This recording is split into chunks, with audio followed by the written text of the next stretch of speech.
Bila harga saham dan mata wang Indonesia telah merudum dengan mendadak dan secara besar-besaran, sebenarnya ini adalah masa yang paling terbaik, especially those yang nak melabur di dalam negara Indonesia. Dan antara sebabnya adalah apabila kita tukar wang kita, iaitu ringgit Malaysia kepada rupiah, ianya akan lebih murah dan kita akan dapat lebih banyak rupiah.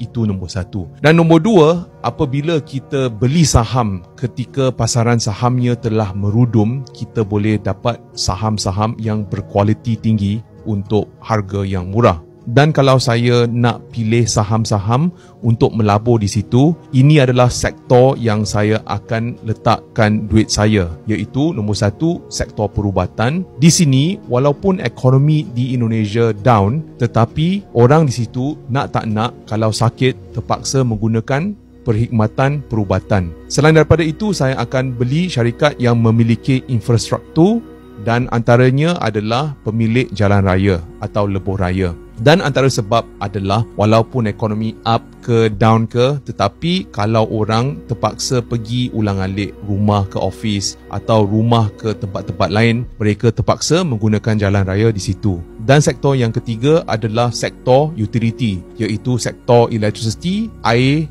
dan telekomunikasi. Dan ini antara sektor-sektor yang khalis resesi atau recession proof.